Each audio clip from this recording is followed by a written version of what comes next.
Right now, there are more than 8 billion of us spread across continents, cities, and endless lights. But once, a single skull lay buried in frozen earth, holding secrets of a vanished people no one alive had ever seen. It waited 146,000 years for someone to look into its hollow eyes and ask the unspoken question, who were you? The discovery came from Harbin, a city in northeastern China where winters are sharp and the river freezes thick. Workers pulled from the mud a head larger and stranger than any modern humans. It seemed both familiar and foreign, a face that carried echoes of cousins we had almost forgotten. Thick brow ridges arched like stone bridges. A massive brain case, wider than ours, promised intelligence. And yet the story did not fit neatly into any known branch of our family tree. For years, scientists argued, was this a new species, Homo longi, the so-called dragon man? Or was it a long-lost chapter of a species known only from fragments, whispers and traces of DNA in our blood, the Denisovans? Imagine holding a skull the size of a helmet, feeling the heavy weight of bone that once housed thoughts, fears, and firelit nights. The Harbin skull became a kind of mirror. Looking into its hollow sockets was like looking at a version of ourselves shaped by time's strange hand. It is almost impossible to overstate the scale of the puzzle. For over a decade, Denisovans had been ghosts in science, traced only through scraps of finger bones and a tooth pulled from Siberian caves. Never a face, never a complete head. The Harbin skull was the first time those shadows gathered into flesh, bone, and brow. What would it mean if this skull was not just another cousin, but the Denisovan? For the first time, a ghost had a face. The missing piece of the human family photo was no longer blank. Think of it. 146,000 winters passed, rivers froze and thawed, empires rose and fell. All the while, the skull lay in silence beneath soil and stone. Until one day it was lifted into the light again, and suddenly the quietest of our ancestors spoke without words. You might wonder, how can we be certain? The answer was hidden not in the bones themselves, but in the proteins clinging to the crown of a tooth. Along with strands of mitochondrial DNA, they tied Harbin's giant skull back to the Denisovans of Siberia. Two discoveries, thousands of miles apart, finally met across time. Every test whispered the same truth. This was no stranger, no invented species. This was the long-lost cousin we had been waiting to meet. To say the world of science trembled would be an understatement. A nearly complete Denisovan skull was not just another fossil. It was a revelation. But with revelation comes the weight of mystery, because every answer whispered by the Harbin skull carried with it another question. Why were they gone? And what did their disappearance cost us? The scale of loss is staggering. Imagine a tree with 3 branches, Neanderthals, Denisovans, and us. 2 branches broke, only one remained. More than 98% of humanity's possible diversity was stripped away, leaving just a single surviving thread.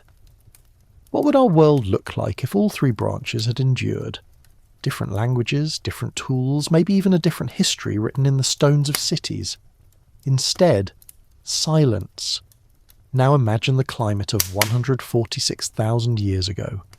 Cold dominated the north, but shifts in rainfall and temperature rippled like a knife through ecosystems. Rivers shrank, forests retreated. Food chains bent until they snapped. In this crucible, survival was not just about strength, but about timing. Who could move when the world shifted? Who could endure when prey grew scarce, when winters deepened beyond memory? Your throat cracks with thirst in such a world. The riverbed is stone, the winds cut like blades across bare plains. You clutch fire to your chest as if it were a child, because without it, the darkness is absolute. And still, Denisovans endured. They lived across Asia, from high mountains to river valleys, adapting to cold and thin air. Their bones show resilience. Their DNA still lingers in people alive today, in Tibetans breathing thin Himalayan air, in islanders of Melanesia and Papua New Guinea. A ghost population surviving inside us.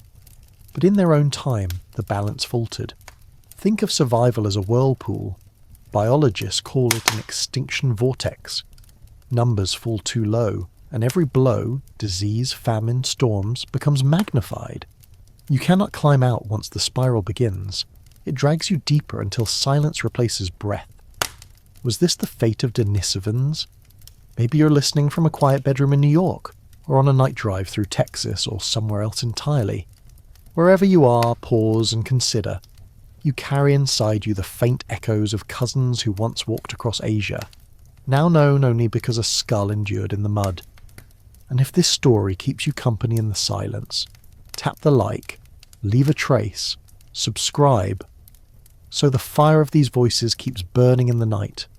The Harbin skull is not just a fossil, it is a survivor's message, a warning that even the strongest can fall, a reminder that climate does not bend to us, we bend to it, or break. And yet, the story twists again. Because while the Harbin skull spoke of loss, it also spoke of survival carried forward. Denisovans did not vanish entirely. Their genes crossed into us, carried through love, conflict and firelight meetings in caves. They are gone, but not gone. But survival always carries a price, one that still lives inside us.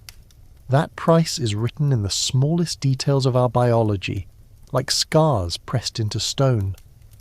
Deep inside every cell of your body lies a reminder of that fragile era when humanity almost vanished. 2 ancient chromosomes, once separate, fused into one. It is a seam, a weld, a fault line that marks the survival of our lineage. To scientists, this was not just an oddity. It was a revelation. The fusion shaped us in ways still not entirely understood. Perhaps it allowed changes in brain wiring, a leap in the way thoughts linked together. Or maybe it was chance, an accident that simply endured. But the fact remains, every human alive today carries this fusion, a genetic monument to a time when survival came not from abundance, but from narrowing down to a few. Picture DNA as a crime scene, and the chromosomes as fingerprints. Every analysis pointed to the same conclusion. Humanity had passed through a genetic bottleneck so severe that only about 1,000 or so individuals gave rise to all of us. The fusion is like yellow tape left behind, marking where catastrophe forced a change. Do you realize you carry this scar inside you? With every heartbeat, every breath, your cells quietly hold the memory of survival. Not in words, not in stories, but in structure. The fusion is permanent, like a tattoo from deep time, and yet mystery surrounds its meaning. Did it help us outthink rivals? Did it prepare our kind to endure when Denisovans and Neanderthals began to fade? Or was it simply luck, written into chromosomes the way cracks form in cooling stone? Imagine a locked book sealed with iron clasps. For centuries we stared at this fusion without the key to open it. Only recently, with tools of molecular biology, have we begun to glimpse what it might contain. Perhaps intelligence, perhaps resilience, perhaps nothing at all. But the mark is there, undeniable, stitched into us like a shadow. Every cell in your body whispers survival. It is not just history, it is chemistry, structure, inheritance. And in this whisper lies a truth both comforting and unsettling. Survival leaves wounds as much as it leaves gifts. The Harbin skull reminds us of this paradox. A massive brain, heavy brow ridges, wide sockets, a face that carried power, and yet a lineage that slipped away. Denisovans bore their own scars, their own adaptations, high-altitude survival encoded in their blood, the strength to breathe where most would suffocate. They gave some of these gifts to us through interbreeding, but their story ended while ours continued. For centuries we saw only through a keyhole, guessing at the shape of what lay beyond. For centuries we saw only through a keyhole, guessing at the shape of what lay beyond.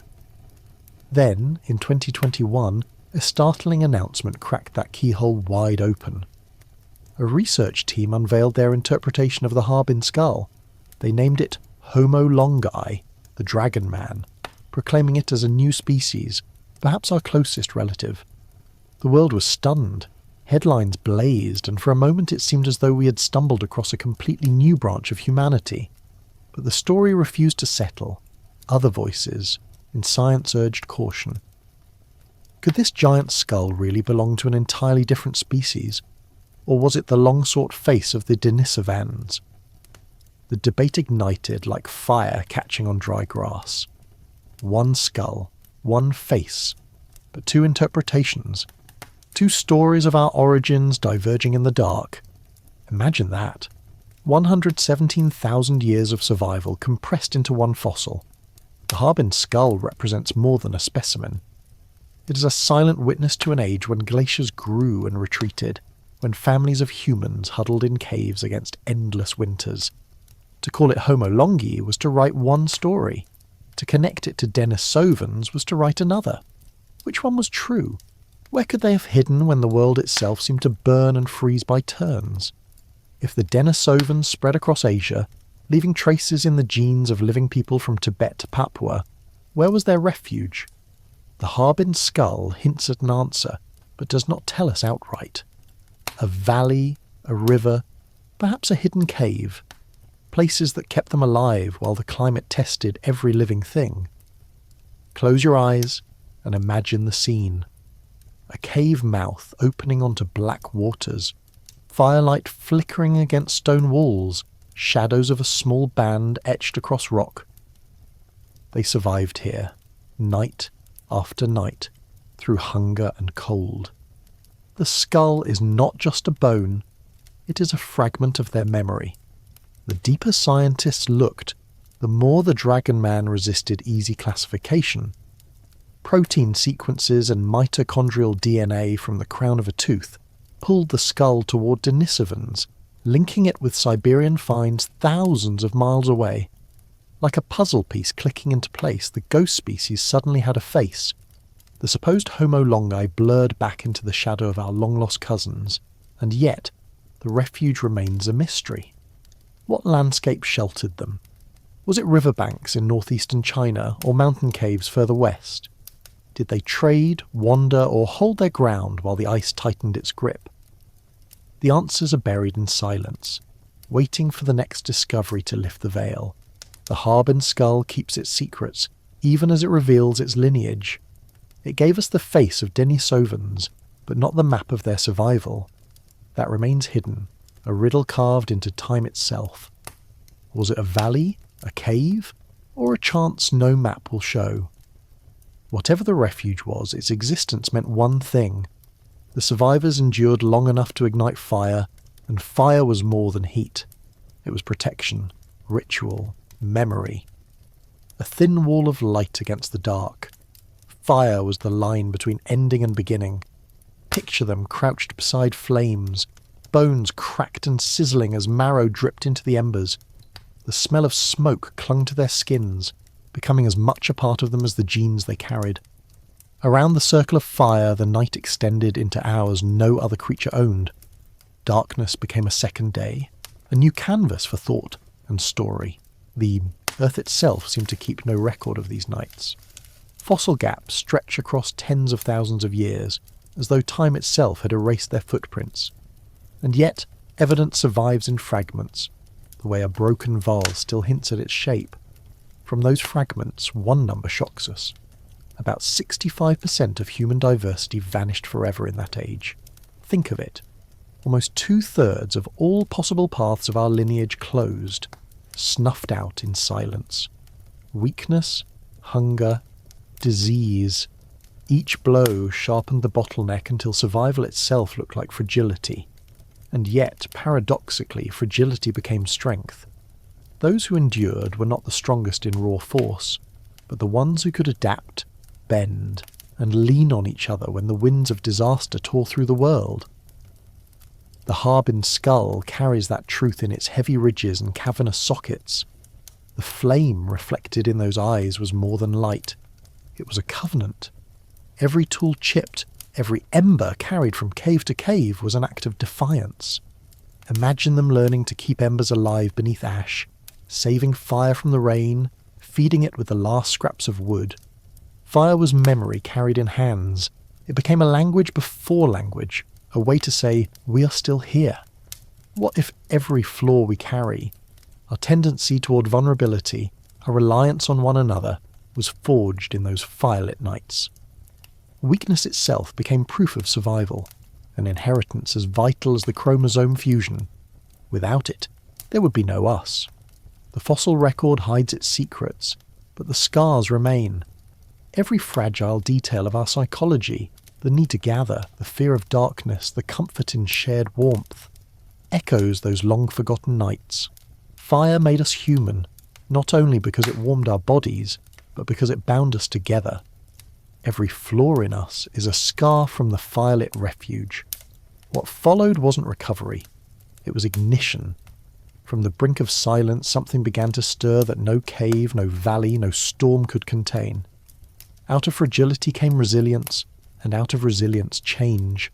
The Harbin skull was not simply a relic of survival, it was a witness to this turning point. Imagine pressure building inside a sealed chamber. When it finally breaks, the release is violent, transformative. Humanity's bottleneck was that chamber, compressing every trait, every instinct, every adaptation, until what emerged was unlike anything before. We call it an evolutionary crucible. Families clung to fire and marrow, but something else was being forged. Imagination, memory, the capacity to look beyond hunger and cold.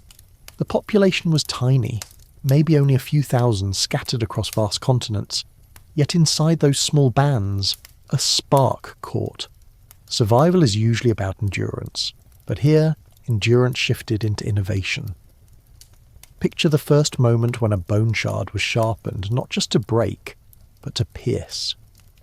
Picture fire used not only to cook, but to harden wood, turning a branch into a spear. Small acts, but seismic in their consequence. From this pressure came not one destiny, but three. Neanderthals in the west, Denisovans across Asia, and a new branch, us, emerging in Africa. The crucible had fractured. Instead of collapse, it birthed divergence. For the first time, our family was not one line, but three paths running in parallel, each carrying the marks of catastrophe. Think of it like glass shattered by heat. Each shard reflects light differently, but all came from the same pain. Neanderthals carried strength, Denisovans carried endurance, and Homo sapiens carried adaptability. Three survival strategies written in bone and blood. Every ember of firelit nights fed this divergence. Children born after the bottleneck grew up in worlds still hostile, but their bodies carried changes honed by disaster. Their minds carried memory not in writing, but in reflex. When to fear the cold, when to gather, when to lean on another. What would it have felt like standing on that threshold, knowing nothing of species or destiny, only that tomorrow might not come? And yet, from this fear came invention. They were not recovering, they were transforming. The Harbin skull, with its immense brain and massive brow, was shaped in that crucible. Denisovans were not shadows. They were fire-forged. They carried the same scars we do, but in different configurations, in bodies adapted to mountain air and endless winter. Their survival was not an echo of ours, but a parallel. They lived inside an evolutionary crucible, and what emerged was a family of humans the world had never seen before. But to understand that crucible, we must return to the moment when the world itself seemed to collapse. The planet groaned under cycles of ice and drought, as if nature were grinding humanity down to see what would remain. Forests shrank. Grasslands turned brittle. Rivers cracked into stone beds. It was a slow-motion apocalypse, drawn out not over days, but over centuries. Imagine waking into such a morning. The air is sharp with frost, even in seasons when warmth should reign. The animals that once filled the plains are thin, scattered, vanishing. Hunger is constant, a gnawing companion. Children cry with thirst, and the wind carries only dust. This was not the world of abundance we take for granted. It was a world balanced on the edge of extinction. Every step was a gamble. Should they press forward into barren lands, hoping for a river that still flows? Or should they retreat into caves, clinging to stored marrow and dwindling firewood? Each choice cut deeper into their odds of survival. And all the while, the crucible squeezed tighter, burning away all but the hardiest. What does it mean to live where tomorrow is never promised? To hold fire in shaking hands, not knowing if the embers will survive the storm? In such a world, even the smallest victories, a spark caught on dry moss, a rabbit snared at dusk, became lifelines, memories to carry into the next desperate day. The apocalypse of their age was not a sudden blow, but a long suffocation. And yet, from this suffocation came change. Muscles hardened, minds sharpened, bonds between kin grew unbreakable. Survival meant watching the sky, reading the winds, learning the rhythms of an earth that cared nothing for them. This is the part of the story the Harbin skull cannot tell directly, but which echoes in its heavy bones.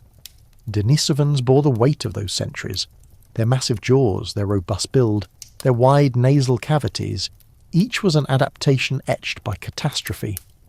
The crucible shaped them into beings who could endure in places where most would perish. But endurance had a limit. In this world, there was no mercy. For every band that survived, others vanished without trace, their fires extinguished, their bones scattered, their stories unspoken. Whole families disappeared like breath in cold air. The record of their existence narrowed to whispers in DNA, fragments in stone, shadows of a people who once stood tall against impossible odds. In this harsh binary, there was no middle ground, adapt or die. The crucible did not allow compromise. In this world, there was no mercy. Most who lived then vanished, swallowed by hunger, cold, and time, but not all. A fragile band of survivors found a rhythm, a routine that carved existence from nothing. Wake, drink if water could be found. Eat whatever the earth surrendered, roots, insects, marrow. Sleep beside fire, then do it all again. Wake, drink, eat, repeat. Survival was not a triumph. It was a cycle, a curse of endless repetition. Imagine a day when food is no longer animals, but beetle larvae scraped from rotting wood. When the taste of survival is bitter, wriggling, yet the children learn to chew without complaint. This was the texture of life in the bottleneck. Not glory, but grit. Not conquest, but clinging. Their fire was not only warmth.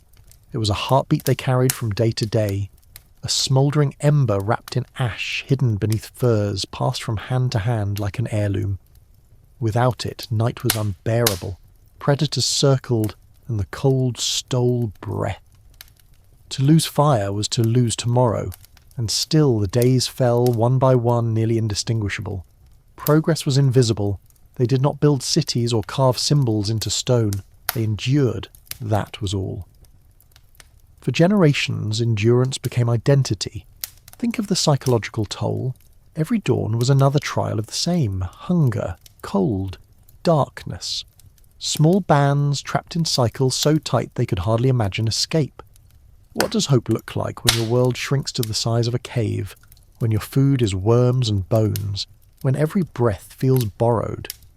Yet even in this curse of repetition, survival etched deep grooves into memory. Muscles adapted to thin food. Stomachs adjusted to bitterness. Minds became sharper, scanning for small opportunities. A hair darting, a root hidden beneath frost, a cave that kept the wind at bay. Every tiny success was magnified, every failure catastrophic. The Harbin skull, with its thick ridges and cavernous shape, is a monument to this period. Denisovans did not vanish immediately. They endured, repeating the cycle, shaping themselves into survivors who could breathe thin mountain air, withstand cold and cling to firelight. Their very bones are carved by routine. But what is survival when it becomes endless sameness? Is it living or merely existing? For them, the answer did not matter. To exist was victory.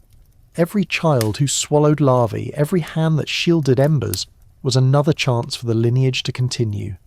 Still, the routine was a curse, a prison without walls, with hunger as its guard. And in this prison, humanity itself was being reshaped day after day into something new. Children chewing beetle larvae as normal food. That was the world they inherited. Yet even in this bleak diet, even in the endless repetition, something fragile yet powerful began to shift. Fire, once only survival, became something else. An anchor for bonds, a circle where food was shared, where comfort flickered in the glow. Picture a band of Denisovans huddled close, the flames throwing shadows on rough cave walls. Their voices rise softly, not yet language as we know it, but murmurs of warning, reassurance, or rhythm. In the light, faces could be seen. In the light, fear lessened.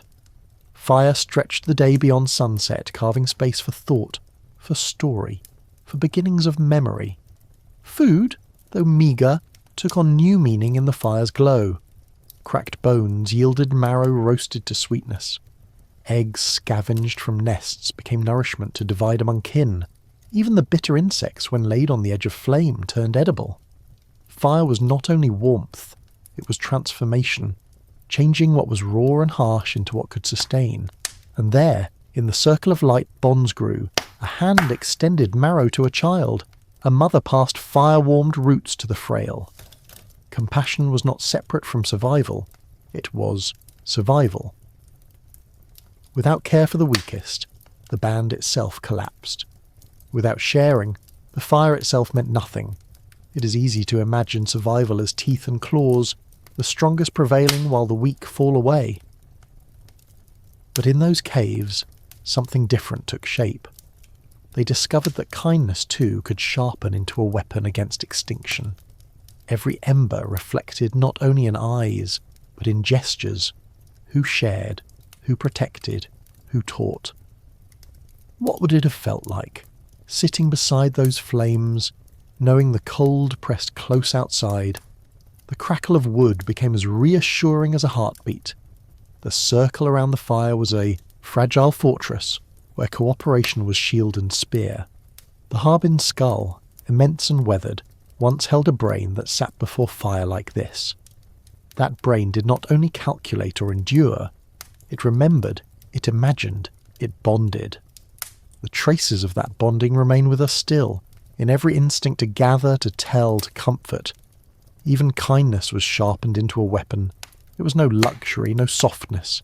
It was adaptation, a trait carved by firelight. The Denisovans and their cousins learned that survival was never solitary. A lone ember dies, a fire tended together endures. And so, in the glow of ancient flames, a paradox was born. Survival was no longer just muscle and bone. It was care. It was memory. It was the first fragile glimmer of something that would one day become civilization. Even kindness was sharpened into a weapon. In the world of ice and scarcity, knowledge became the sharpest blade. Every ember kept alive, every root identified as edible, every track followed through snow was a fragment of knowledge that meant the difference between life and silence.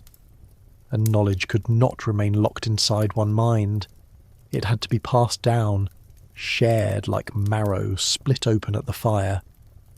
Imagine an elder, their bones aching from cold, sitting close to the flames. Around them, children's eyes reflected the firelight, wide with hunger and fear, but also with attention. The elder's voice carried the memory of rivers that once flowed, of shelters that had saved them before. To forget was to die. To remember was to live. Every elder's death was like a library burning in the dark. Centuries of adaptation, the fragile codes of survival, could vanish in a single winter. But teaching, slow, careful, relentless, was the bridge across that abyss. The smallest gestures became lessons. How to coax fire from damp wood, how to stalk prey without being seen, how to wrap embers in ash so they would smoulder until morning. Children learned quickly. They had to. A single mistake meant no fire, no food, no tomorrow. Their small hands practiced, their ears absorbed. Each survival trick was rehearsed until it became instinct. Knowledge was not luxury, it was currency. And in this exchange, something new began to take shape. Minds stretched beyond instinct. They learned not only to repeat, but to imagine outcomes. If the river freezes here, try further downstream.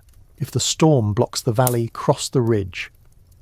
This capacity to envision, to teach possibilities, was the seed of something vast. Think of the moment when two bands met in the wilderness, each carrying their own fragments of memory. Around their fires, sparks of knowledge crossed.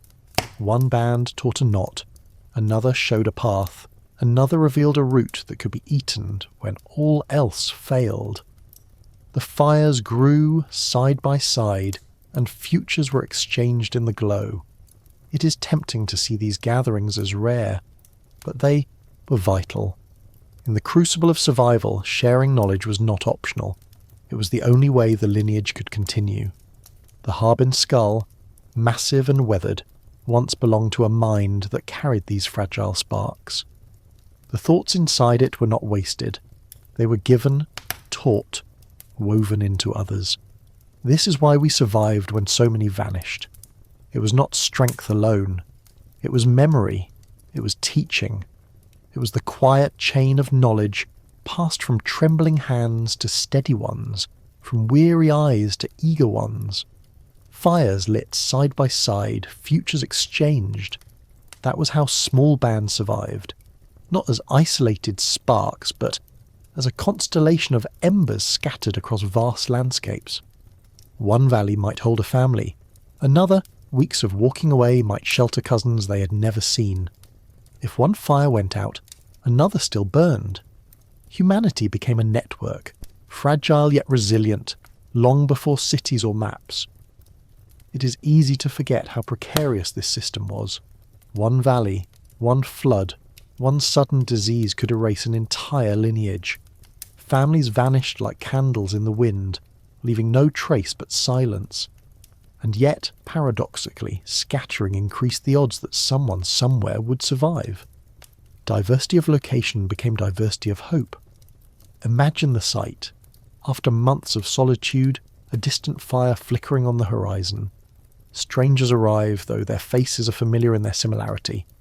They bring news of rivers that still flow, of animals that still wander, of valleys not yet choked by ice. In these meetings, survival multiplied. To find another band was to find another chance. The rhythm was simple but profound: disperse, endure, reconnect. It was as though humanity itself had become a heartbeat stretched across continents, pulsing faintly but steadily. In one place, the pulse might falter. In another, it surged stronger. And over time, the scattered beats wove into continuity. Think of it as a game of chance, but with survival as the wager. One group could disappear in a single storm, but spread enough groups across mountains, rivers and plains, and extinction could not strike them all at once. Evolution never gambles badly. It hedges its bets through scattering.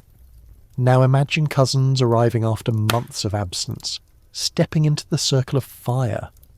They bring not only food or tools, but memory, relighting what might have been lost. Every reunion was an exchange of futures. Children who had grown now carried knowledge learned in silence. Adults brought news etched by hardship, and the fire grew brighter for it.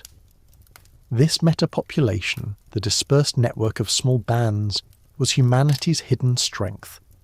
The Harbin skull, though a single specimen, belonged to this vast and invisible web.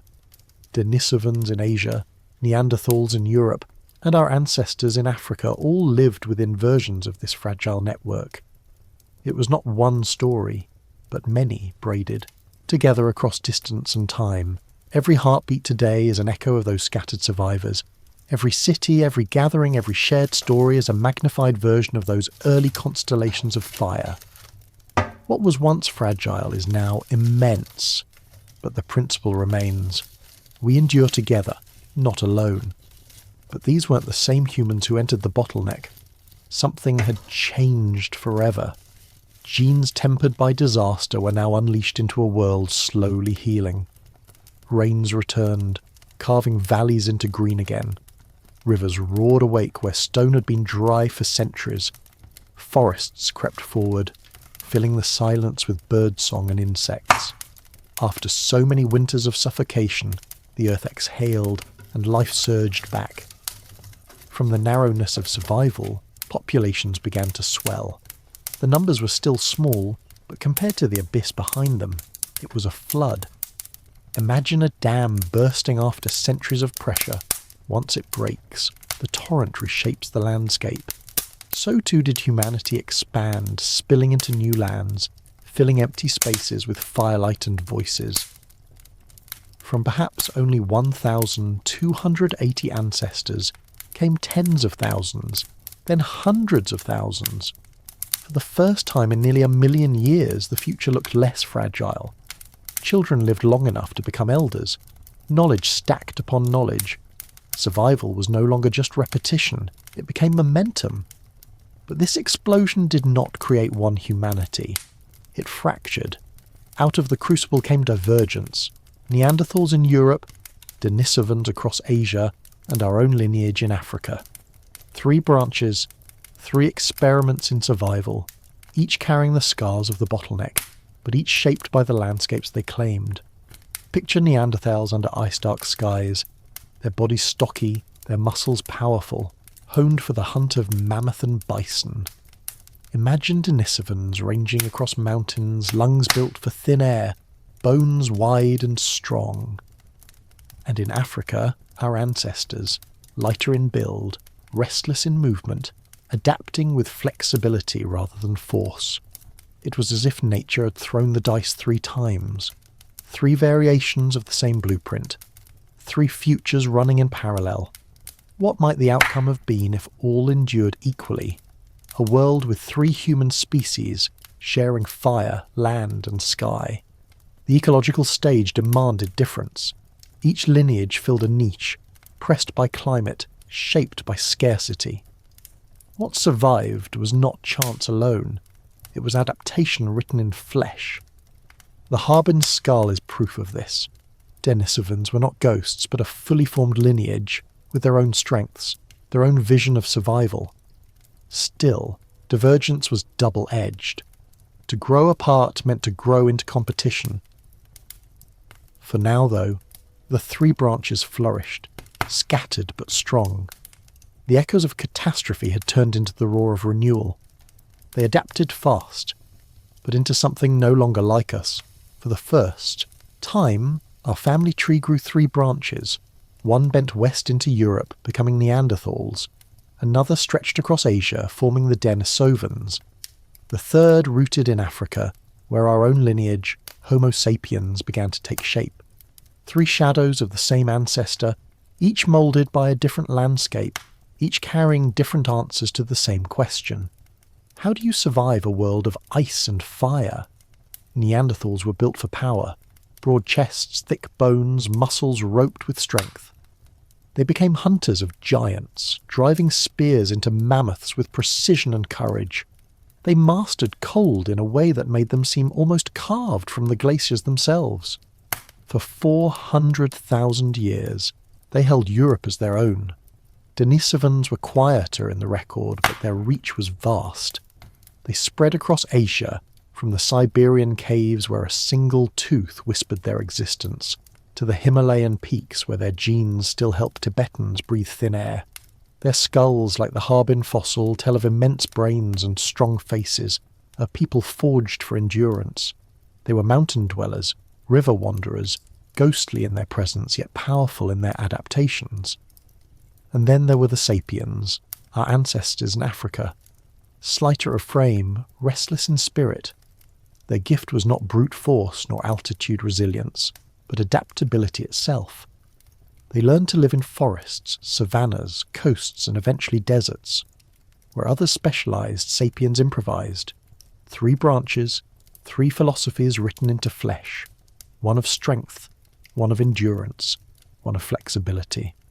But bones tell more than strength. Culture too began to stir.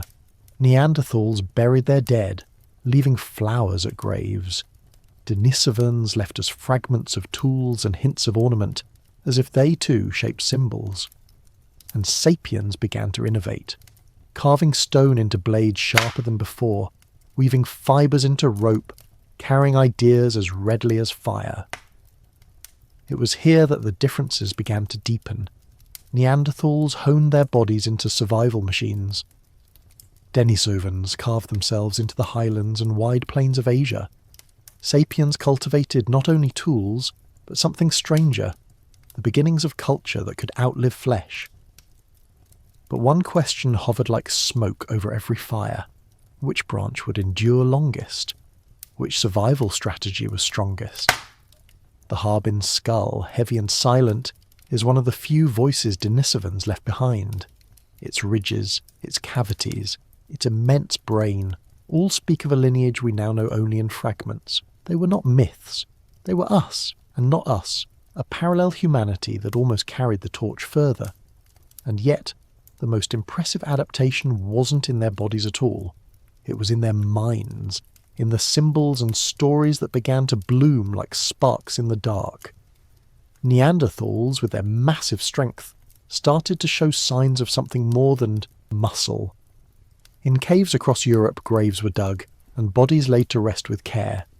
Some were dusted with flowers, pollen still clinging to the soil tens of thousands of years later.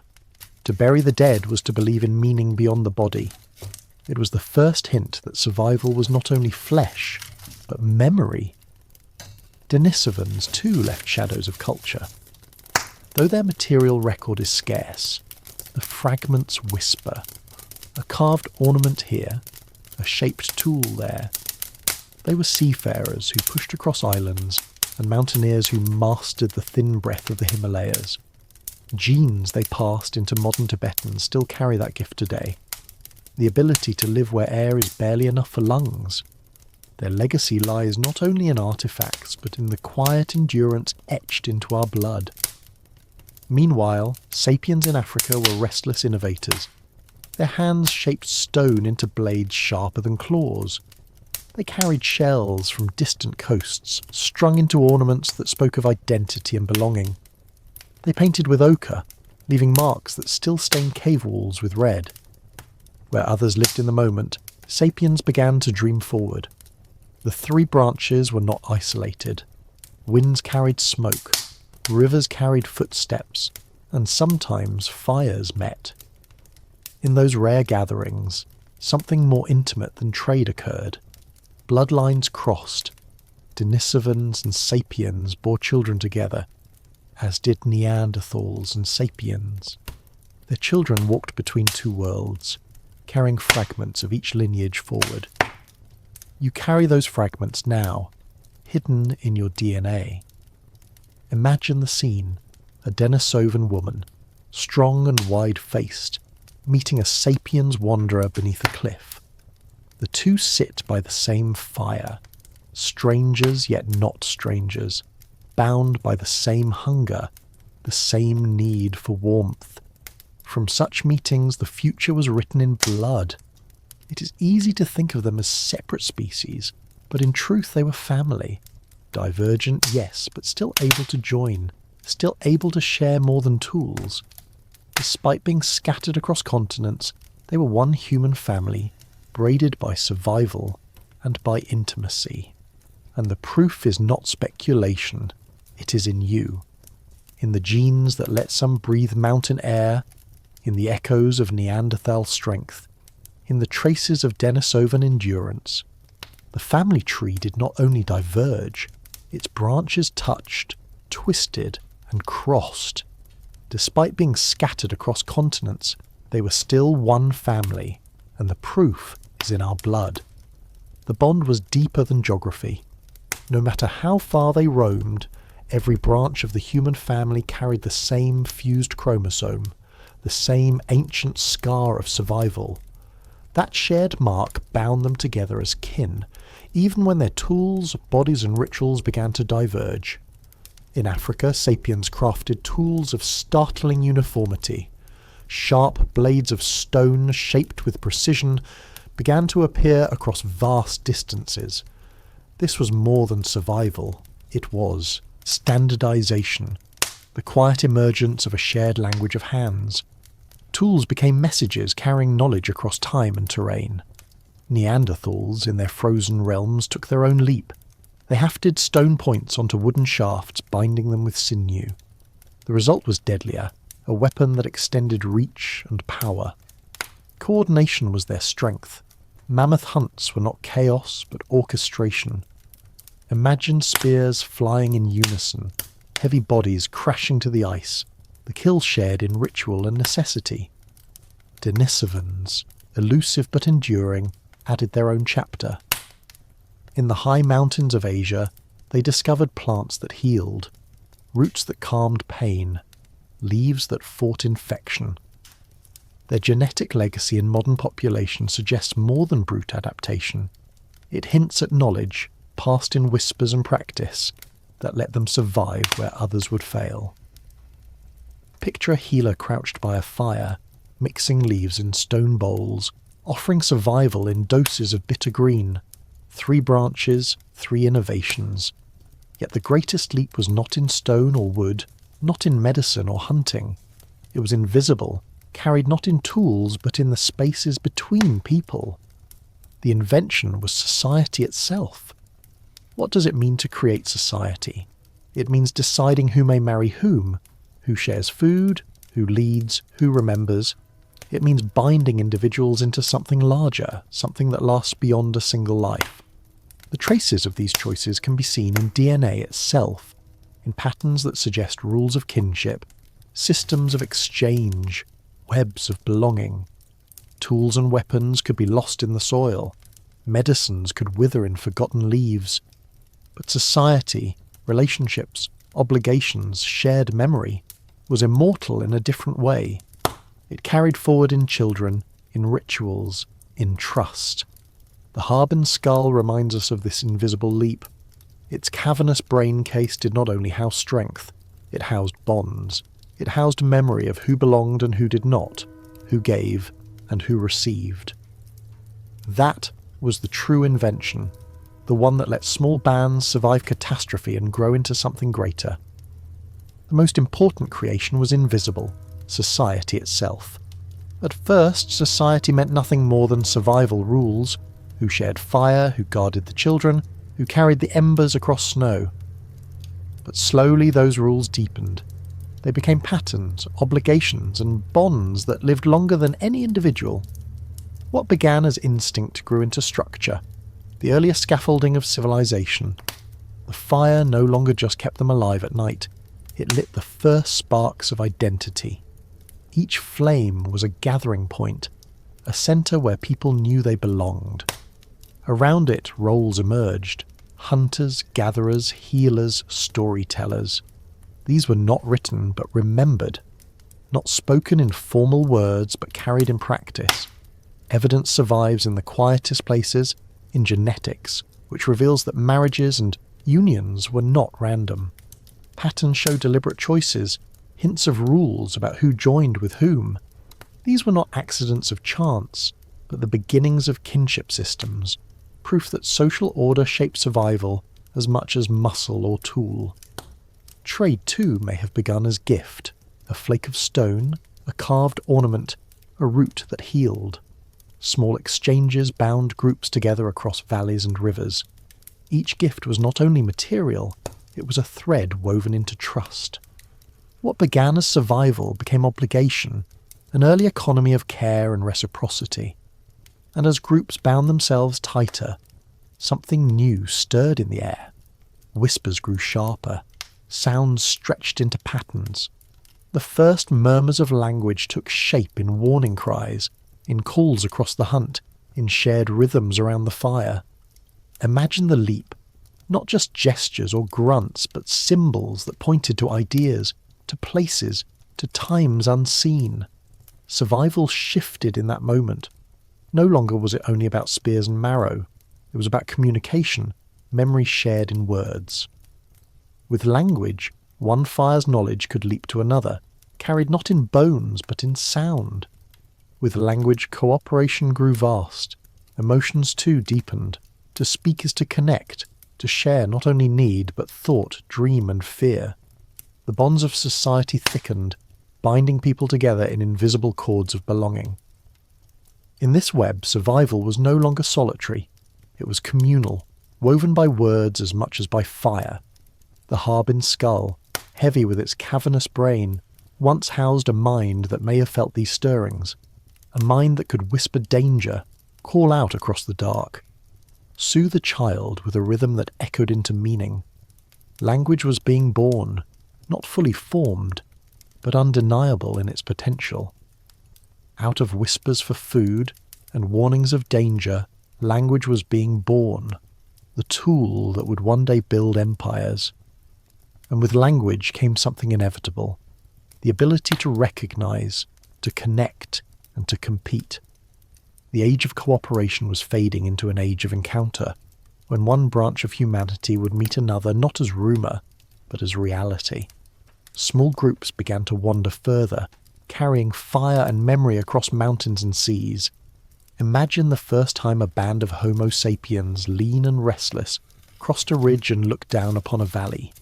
There in the firelight they saw faces both strange and familiar, Neanderthals with heavy brows and massive frames. To see them was to see a mirror warped by time, kin and rival at once. What thoughts rose in that moment? Fear, awe, or recognition? They were not animals, not prey, not predators in the usual sense. They were family divided by eons, separated by adaptation. And yet, across the firelight both sides knew, these others could not be ignored. The Harbin skull, with its wide sockets and cavernous brain, belonged to the third shadow in this meeting, the Denisovans. Across Asia, they too would encounter both Neanderthals and sapiens, sometimes as rivals, sometimes as companions. The DNA inside you proves it. These meetings were not only confrontations of territory, they were unions of blood. Picture it, a shared hunt, where arrows and spears struck the same prey. Later, a shared fire, where stories in half-formed language crossed the gap. And sometimes, intimacy. Hands touched, children were born, carrying in their veins both Neanderthal and sapiens, or Denisovan and sapiens, blending futures that had once seemed separate. These encounters were charged with tension. Territory meant survival. Rivers, valleys, herds. Each was finite, each a prize that could not be shared easily. But the boundary between violence and alliance was thin, shifting with hunger, weather, and chance. What did a sapiens feel when looking into the eyes of a Denisovan, their faces both alien and achingly human? Did they see danger or possibility? Did they see themselves? The truth is etched not in bones but in genomes. You carry their legacy in your blood. Language grew sharper in these moments. Words, cries, gestures, whatever passed between them, decided whether the night ended in bloodshed or in union. The tool that would one day build empires was first tested in whispers across rival fires, and so the encounters multiplied. Rivers carried travellers, forest paths wove strangers together. Across Europe, Asia and Africa, humanity's branches began to entwine again, not only in conflict, but in bloodlines. These were not simple meetings. They were collisions of futures. They shared fires. They shared blood. Their children walked between two worlds. Those children were more than kin. They were bridges. In their bones ran the strength of Neanderthals, the endurance of Denisovans, and the adaptability of sapiens. They were living testaments to what happened when rival fires became one circle, when survival outweighed division. Yet bridges are fragile. A child could unite bloodlines, but a valley could still be contested. As populations swelled, competition sharpened. The Upper Paleolithic dawned, and with it came an explosion of tools so advanced they reshaped the balance of power. Sapiens carved blades from stone that sliced cleaner and lasted longer than anything before. They shaped bone into needles, piercing hides into clothing that defied the cold. They learned to make fishing hooks, nets, and traps, pulling food from river and forest with relentless ingenuity.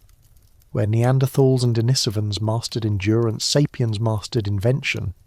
Imagine the shock of a Neanderthal hunter watching a group of sapiens with bows, releasing arrows that struck from distances spears could not reach.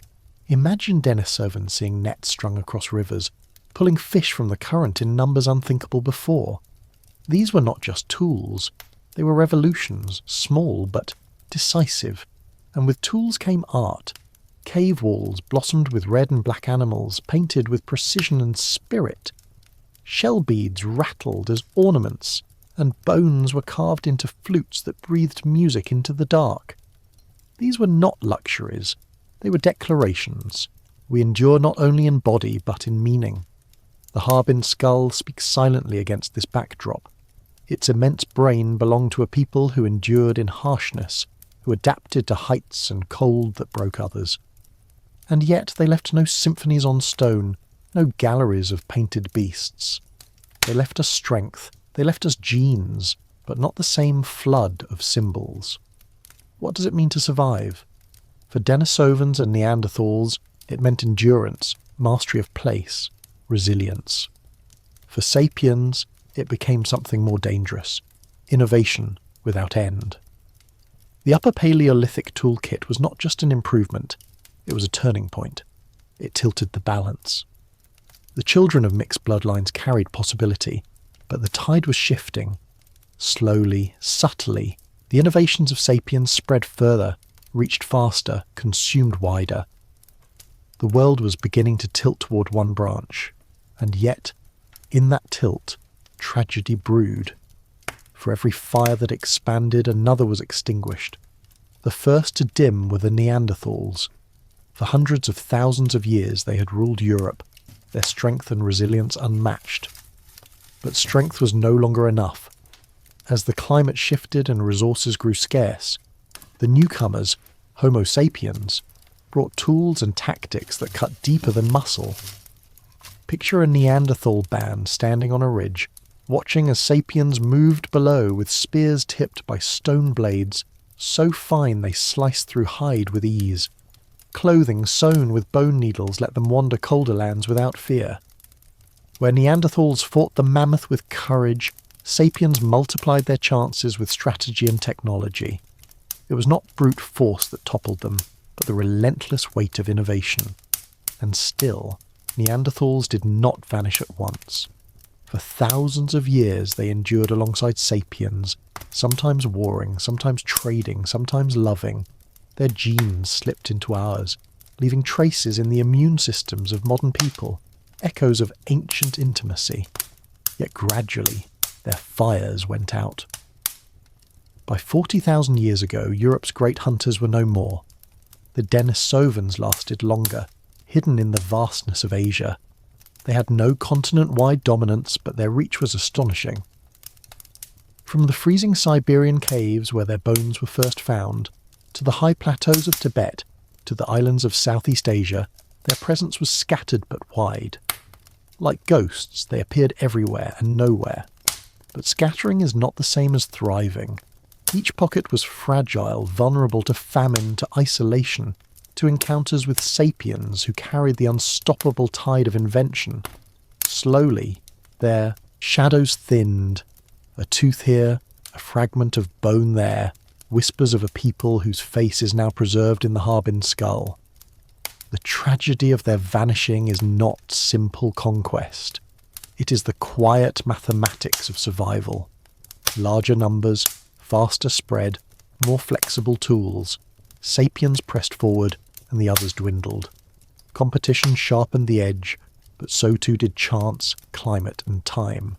Imagine the last Denisovan band, high in the mountains, fire flickering thin against the cold wind. Did they know they were the last? Or did they believe, as we do now, that somewhere beyond the ridge, another fire still burned? Extinction is rarely a single blow. It is a slow extinguishing, one ember after another. The Harbin skull is the most complete voice left of their silence. Its deep brow ridges and vast brain case speak of power, of endurance, of a lineage that deserved to last. But bones cannot argue with history.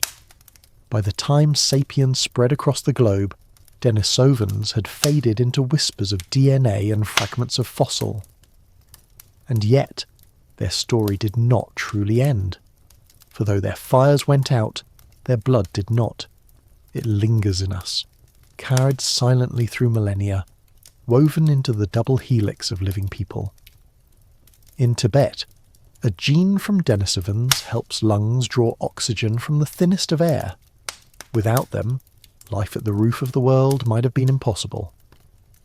In Melanesia and Papua New Guinea, up to 5% of the genome is Denisovan, an inheritance from ancient encounters in forgotten valleys and coastal caves. Every breath at high altitude, every beat of a heart in those mountains is a faint echo of their survival. Their bodies may have vanished, but their adaptations live on in us, invisible scars turned into strengths. The Harbin skull may rest in silence, but its lineage still speaks through the pulse of millions. This is the paradox of extinction. A species disappears, yet pieces remain, embedded in those who endure. We are mosaics, carrying fragments of Neanderthals, Denisovans, and other shadows not yet fully named. Our triumph is not pure, it is layered, tangled, shared. Imagine looking at your reflection and knowing you are not entirely yourself, that your face, your blood, your breath carry whispers of others who walked beside us, who vanished yet never fully left. This is not metaphor, it is science etched into every strand of DNA. You're not only sapiens, you're also their memory. But the paradox cuts deeper. If their blood is in us, then their disappearance is not only their tragedy, it is ours. The loss of Neanderthals and Denisovans narrowed the human story, stripping away entire worlds of possibility.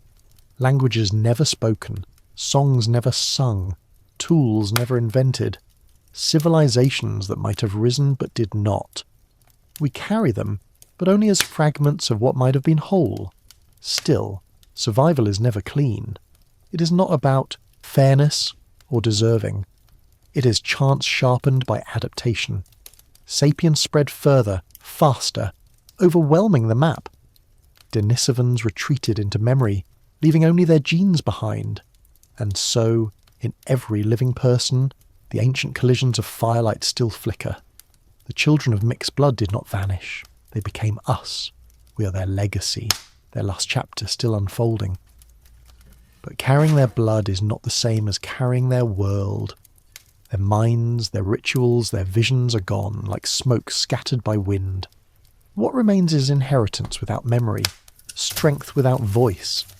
We live in their shadow, even as we walk in their light. That light is not metaphor. It is literal, genetic fire burning inside us. Every child born today carries a story older than language, older than art. Within our cells are blueprints not entirely our own.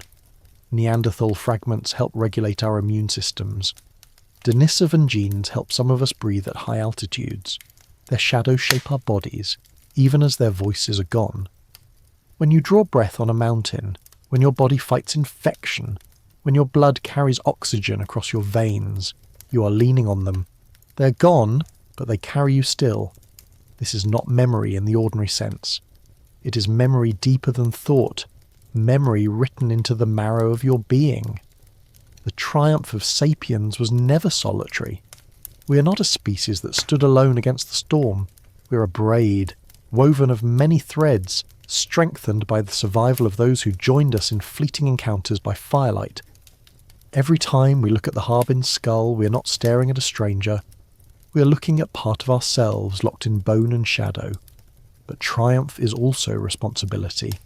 To carry their blood is to carry their story. We cannot say we won, because their gifts flow in our veins. We cannot say they lost, because they remain inside us.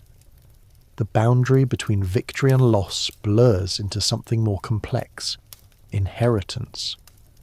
Imagine the last Denisovan woman watching her child, born of union with sapiens.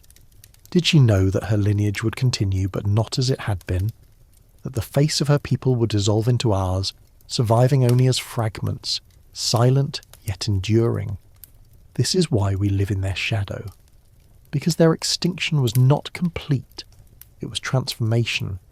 Their fires did not go dark. They merged with ours, becoming part of a blaze that spread across the world.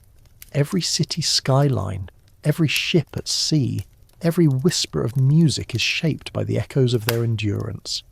Their hands are not gone. They move through ours. Their voices are not lost. They vibrate in our breath. Their resilience did not vanish. It was braided into our own. And yet, we walk in their light too. The gifts they left us are not burdens. They are strengths. They are why our story continued. Their shadow reminds us of fragility. Their light reminds us of resilience. The Harbin skull is proof. Heavy, silent, immense. It looks at us across 146,000 years and says, "You are not alone. You never were." But carrying their gifts also means carrying their scars. The scars are not on our skin. They're in our instincts, our fears, our restless drive to survive even when survival no longer demands such urgency. Every time you feel unease in silence, or huddle closer in darkness, you're echoing those nights when fire was the only boundary between life and death. The bottleneck carved wounds into us. We became creatures built for scarcity, shaped by fear of famine and loss. Even now, in cities bright with abundance, we hoard, we hunger, we ache for more. It is not greed, it is memory. The memory of those who starved, those who watched rivers turn to stone and skies to ash. The scars of survival linger long after the danger is gone. There are deeper scars too. In every genome, the signature of near extinction remains. A narrowing so sharp it stripped diversity away, leaving us vulnerable in ways still felt. Diseases spread faster because our genetic palette is thinner. Weaknesses cluster, repeating across families, shadows of that narrowing when only a few remain to pass their blood forward. And then there are the invisible scars, the ones that whisper in our psychology. Our need for belonging is not luxury, it was once law. To be cast out was to die. That fear still drives us, shaping our societies, our politics, our very sense of self. Loneliness feels like pain because in truth, it once was as deadly as a wound. The Denisovans, the Neanderthals, even early sapiens all bore these scars. The Harbin skull is a monument to them. Its wide ridges and vast brain are not only marks of strength, they are records of strain. The people who carried that skull lived lives pressed by climate, cut by scarcity, weighed by uncertainty. Their bones thickened not in ease, but in trial. And yet, scars are not only wounds, they are also reminders of healing. The fusion in our chromosomes, the adaptations in our blood, the drive to bond and share, all are scars turned into strengths. We carry fear, but we also carry resilience. We inherit fragility, but also the will to overcome. To walk through the modern world is to walk with ghosts inside you. Every light in the city, every meal at the table, every laugh in a gathering is possible because of what they endured, and because of the scars they passed down. Their pain is stitched into our triumph. The Harbin skull stares at us across time, silent but eloquent. In its hollow sockets, we can almost see the reflection of flame, the flicker of a fire that once kept them alive. And in that reflection lies both the cost and the gift of survival. For scars are also stories, and the story is still being written in us. Every breath you take continues a tale that began long, before your name, your city, your time. The Harbin skull is not just an artifact locked in glass, it is a chapter in the same story you are living now. To look at it is to recognise that survival is not a straight line but a thread, woven through catastrophe, loss, and resilience. Think of the scar in our chromosomes, the fused seam that every human carries. It is not only a mark of the past, but a reminder that we are all cut from the same fabric. No matter your country, your language, or your skin, you bear the same stitch, the same genetic reminder that we almost did not exist. It binds us together more tightly than any border divides us. The Denisovan blood in Tibetans, the Neanderthal genes in Europeans, the echoes of ancient unions in island peoples, all are living proof that we are not separate stories. We are one, strands of a rope twisted together, stronger in unity, fragile in isolation. But unity does not erase loss. Each extinct branch was a library burned, a language silenced before it could be spoken fully. What songs would Denisovans have sung? What symbols would they have carved if their story had continued? Their silence is our inheritance as much as their gifts. It is a reminder that even in triumph, something is always missing. Still, we walk forward carrying both, the scar and the strength, the loss and the gift. And perhaps that is what it means to be human, not to be unbroken, but to keep moving with the crack still showing. Close your eyes and listen to your own heartbeat.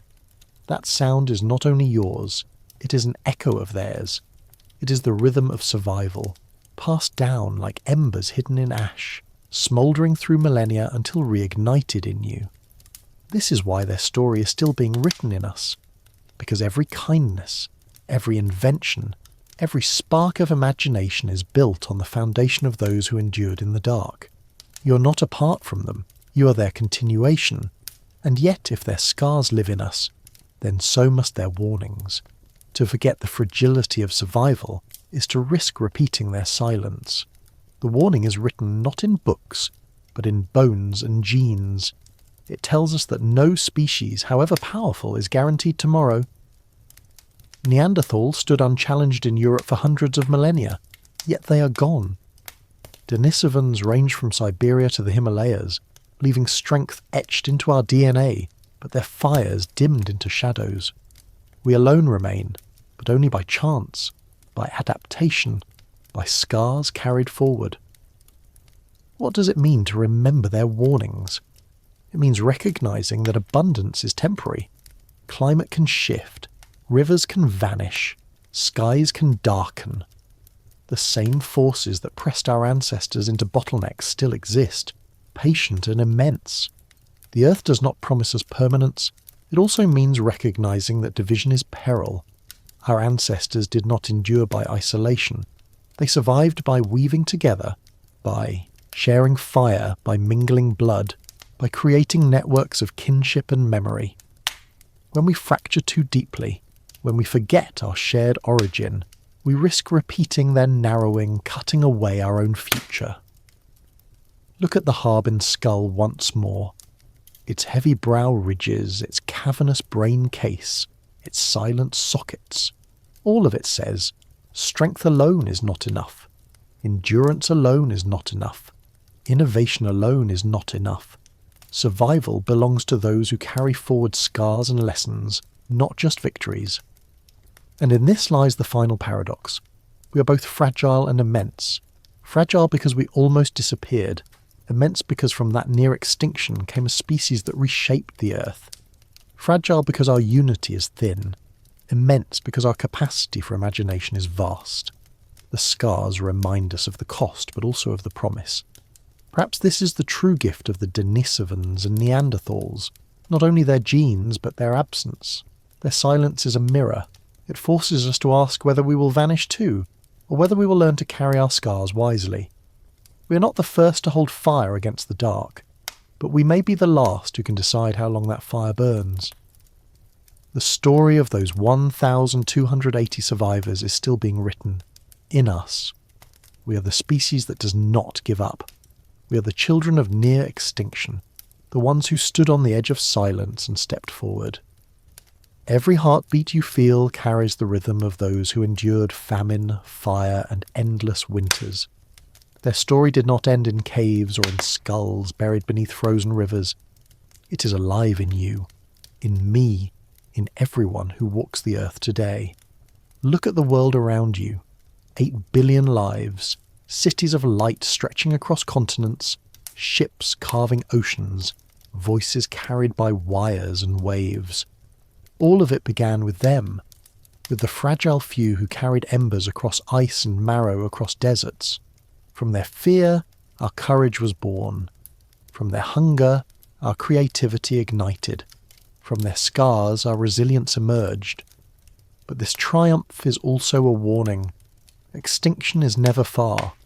Neanderthals were powerful, Denisovans resilient, yet both fell into silence. The difference between us and them is not inevitability. It is chance, adaptation, and memory. If we forget the cost of survival, we risk repeating their fate, and still, there is promise. The scars that bind us together remind us of unity. We are not divided by the ancient names of species. We are one lineage, one family stitched by catastrophe and redemption. In our DNA, their fragments still live, reminders that humanity is not a single voice but a choir. We are not pure, we are plural. That is our strength. Perhaps this is the anthem of our kind. We are fragile, but we endure. We stumble, but we rise. We carry silence inside us, but we turn it into song. The Harbin skull, the so-called dragon man, stares across 146,000 years into our eyes. It does not accuse, it does not mourn, it witnesses. In its hollow sockets burns the reflection of our fire, a fire that has not gone out. We are its heirs, its living memory. The warning is clear. Abundance is temporary, survival is shared, and the fire must be tended. But the promise is brighter still. As long as we remember, as long as we gather, as long as we carry the scars forward with wisdom, the story will not end. The story of those 1,280 survivors is still being written in us, and it is ours to continue.